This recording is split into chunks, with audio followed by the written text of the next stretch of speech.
राधे राधे, जय श्री कृष्णा। आज मैं श्री रामचरितमानस में अयोध्या कांड का सीरियल नंबर 49 को पढ़ रहा हूँ। बोल सियावर रामचंद्र की जय। नाही तै कौशल नाथ के साथ कुशल गई नाथ, मिथिला अवध विशेष ते जगु सब बहु अनाथ। बोलो राम सीताराम। नहीं तो हे नाथ, कुशल क्षेम तो सब कौशलनाथ दशरथ जी के साथ ही चली गई। उनके चले जाने से यूँ तो सारा जगत ही अनाथ हो गया, किंतु मिथिला और अवध तो विशेष रूप से अनाथ हो गए। कौशलपति गति सुनि जन कोरा, भे सब लोक शोक बस बोरा। जेहि देखे तेहि समय विदेहु, नाम सत्य अस लागन केहू। बोलो राम सीताराम। अयोध्या नाथ की गति यानी दशरथ जी का मरण सुनकर जनक पूर्ववासी सभी लोग शोकवश बावले हो गए, सूध बूध भूल गए। उस समय जिन्होंने विधेय को देखा उनमें से किसी को ऐसा न लगा कि उनका विधेय नाम सत्य है, क्योंकि देहाभिमान से शून्य पुरुष को शोक कैसा। रानी कुचाली सुनत नर पालही, सूजन कछु जस मनि बिनु ब्यालही। भरत राज रघुबर बनवासु, भा मिथिलेश ही हृदय सरासु। बोलो हरासु, बोलो राम सीताराम।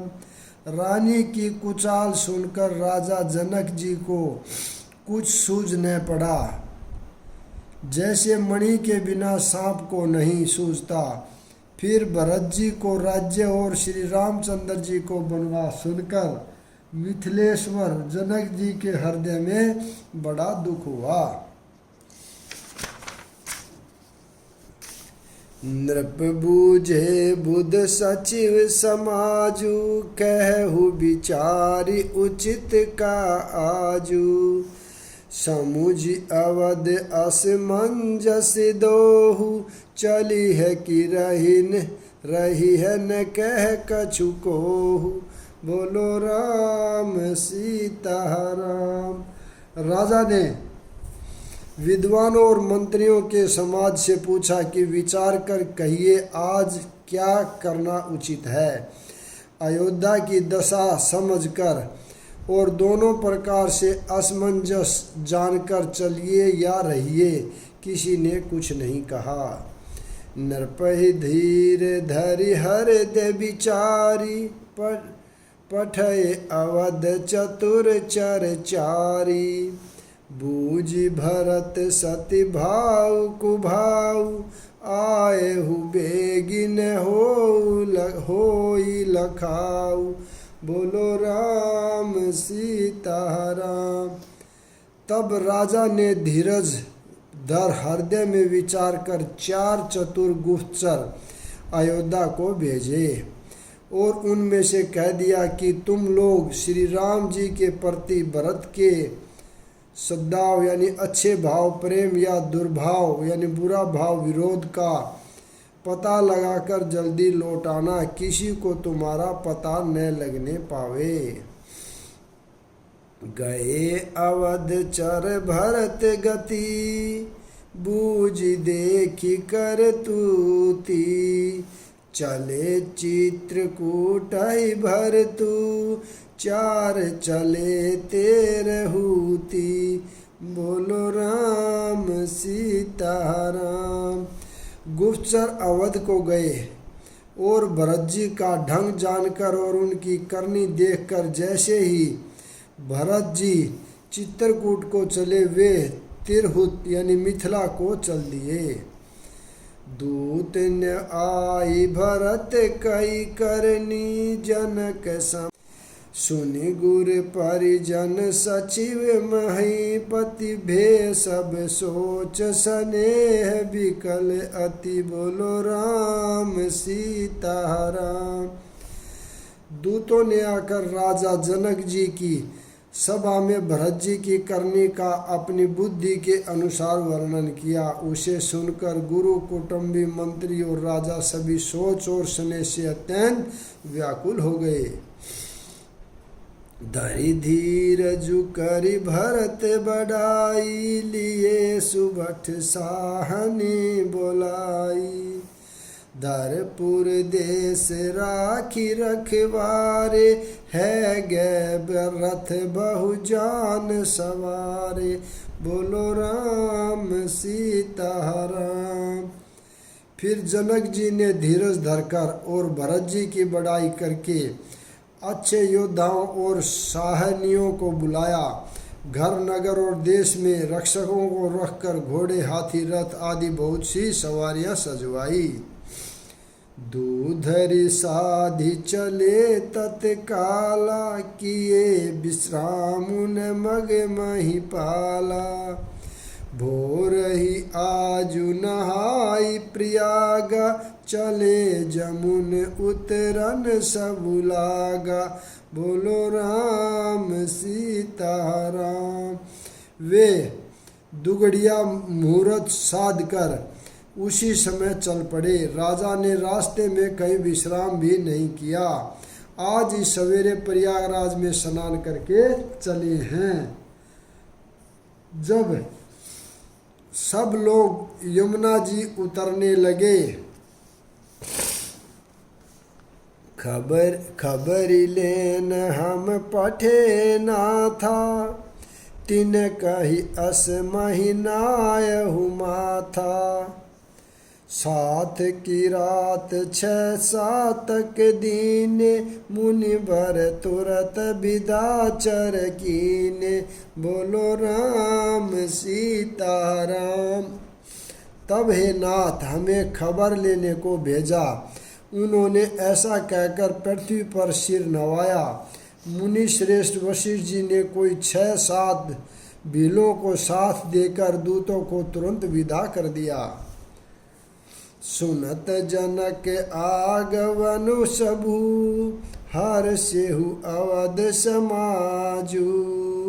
रघुनंदन ही सकोचु बड़े सोच विबस सुर राजू बोलो राम सीता राम। जनक जी का आगमन सुनकर अयोध्या का सारा समाज हर्षित हो गया। श्री राम जी को बड़ा संकोच हुआ और देवराज इंद्र तो विशेष रूप से सोच के वश में हो गए। गरहि गलानि कुटिल के कई काहि कही के ही दूसनु देही।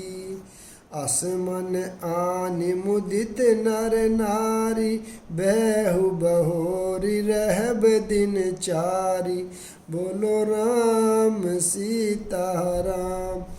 कुटिल के कई मन ही मन गलानी से गली जाती है। किससे कहे और किसको दोष दे। और सब नर नारी मन में ऐसा विचार कर प्रसन्न हो रहे हैं कि अच्छा हुआ जनक जी के आने से 4 दिन और रहना हो गया।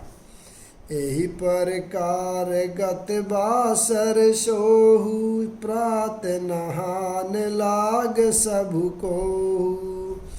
करि मंजन पूजहि नर नारी गणप गोरी त्रिपुरारी तमारी बोलो राम सीता राम। इस तरह वह दिन भी बीत गया। दूसरे दिन प्रातःकाल सब कोई स्नान करने लगे। स्नान करके सब नर नारी गणेश जी, गौरी जी, महादेव जी और सूर्य भगवान की पूजा करते हैं। रमा रमन पद बांधि बहोरी बिन वही अंजुलि अंचल जोरी। राजा राम जानकी रानी आनंद अवधि अवध राजधानी। बोलो राम सीताराम। फिर पति भगवान विष्णु के चरणों की वंदना करके दोनों हाथ जोड़कर आंचल पसार कर विनती करते हैं कि श्री राम जी राजा हो, जानकी जी रानी हो तथा राजधानी अयोध्या आनंद की सीमा होकर। सुबस बसहु फिर सहित समाजा, भरत ही राम करहु जुब राजा। एहि सुख सुधा सीच सब काहू, देव देहु जग जीवन लाहू। बोलो राम सीताराम। फिर समाज सहित सुखपूर्वक बसे और श्री राम जी भरत जी को युवराज बनावे। हे देव, इस सुख रूपी अमृत से सींचकर सब किसी को जगत में जीने का लाभ दीजिए। गुरु समाज भाई ने सहित, राम राजपुर हो। अछत राम राजा अवध, मरिय मांग सबको। बोलो राम सीताराम। गुरु समाज और भाइयों समेत श्री राम जी का राज्य अवधपुरी में हो और श्री राम जी के राजा रहते ही हम लोग अयोध्या में मरे। सब कोई यही मांगते हैं। सुनि सने महपुर जन बानी, नींद ही जोग बिरति मुनि ज्ञानी। एहि विधि नित्य करम करि पुरजन, राम ही करहि प्रणाम पुलकितन। बोलो राम सीताराम। अयोध्या वासियों की प्रेममयी वाणी सुनकर ज्ञानी मुनि भी अपने योग और वैराग्य की निंदा करते हैं। अवधवासी इस प्रकार नित्य कर्म करके श्री राम जी को पुलकित शरीर हो प्रणाम करते हैं। ऊंच नीच मध्यम नर नारी, लहि दरसु निज निज अनुहारी। सावधान सब है सन्मान ही, सकल सराहत कृपा निधान ही।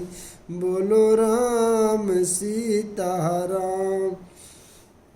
ऊंच नीच और मध्यम सभी श्रेणियों के स्त्री पुरुष अपने अपने भाव के अनुसार श्री राम जी का दर्शन प्राप्त करते हैं। श्री रामचंद्र जी सावधानी के साथ सबका सम्मान करते हैं और सभी कृपा निधान श्री रामचंद्र जी की सराहना करते हैं। लरिकाए ही ते रघुबर बानी, पालत नीति प्रीति पहचानी। शील सकोच सिंधु रघुराहु, सुमुख श्लोचन सरल सुबाहु। बोलो राम सीताराम। श्री राम जी की लड़कपन से ही यह बयान है कि प्रेम को पहचान कर नीति का पालन करते हैं। श्री रघुनाथ जी शील और संकोच के समुंदर हैं। वे सुंदर मुख के, सुंदर नेत्र वाले और सरल स्वभाव हैं। कहते राम गुण गण अनुरागे, सब निज भाग सराहन लागे।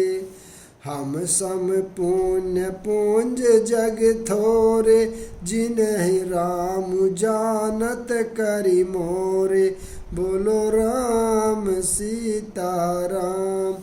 श्री राम जी के गुण समूह को कहते कहते सब लोग प्रेम में भर गए और अपने भाग्य की सराहना करने लगे कि जगत में हमारे समान पुण्य की बड़ी पूंजी वाले थोड़े ही हैं, जिन्हें श्री राम जी अपना करके जानते हैं। ये मेरे हैं ऐसा जानते हैं। प्रेम मगन तेहि समय सब, सुनि आवत मिथिलेषु। सहित सभा संभ्रम उठेहु। रवि कुल कमल दिने शुभम सीताराम। उस समय सब लोग प्रेम में मग्न हैं। इतने में ही मिथिलापति जनक जी को आते हुए सुनकर सूर्य कुल रूपी कमल के सूर्य श्री रामचंद्र जी सभा सहित आदर पूर्वक जल्दी से उठ खड़े हुए। भाई सचिव गुरु गुरुजन साथा, आगे गवनु कीन रघुनाथा। गिरबरु दीख जनक पति जब ही, करि प्रणाम रथ त्यागे हु तब ही। बोलो राम सीताराम। भाई मंत्री गुरु और पूर्ववासियों को साथ लेकर श्री रघुनाथ जी आगे यानी जनक जी की आगवानी में चले। जनक जी ने जो ही पर्वत श्रेष्ठ कामदनाथ को देखा तो ही प्रणाम करके उन्होंने रथ छोड़ दिया यानी पैदल चलना शुरू कर दिया। राम दरस लाल सा उछाऊ, पथ श्रम ले सुकले सुन काहू। मन तहि जहि रघुबर बधेही, बिनु मन तन दुख सुख सुधि केहि। बोलो राम सीताराम। श्री राम जी के दर्शन की लालसा और उत्साह के कारण किसी को रास्ते की थकावट और क्लेश जरा भी नहीं है। मन तो वहाँ है जहाँ श्री राम और जानकी जी हैं। बिना मन के शरीर के सुख दुख की सुध किसको हो। आवत जन कुचल एहि भांति, सहित समाज प्रेम मति माति। आय निकट देखी अनुरागे, सादर मिलन परस पर लागे। बोलो राम सीताराम। जनक जी इस प्रकार चले आ रहे हैं। समाज सहित उनकी बुद्धि प्रेम में मतवाली हो रही है। निकट आए देखकर सब प्रेम में भर गए और आदर पूर्वक आपस में मिलने लगे। लगे जनक मुनि जन पद बंधन, ऋषि ने प्रणाम कीन रघुनंदन। भाइन सहित राम मिलि राजहि, चले लवाई समेत समाजहि। बोलो राम सीताराम।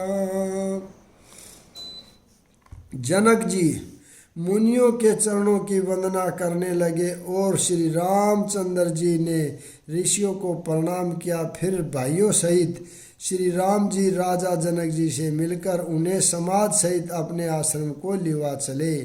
यहाँ पर मैं विराम देता हूँ। अगला भाग कल पढ़ेंगे। राधे राधे। जय श्री कृष्णा।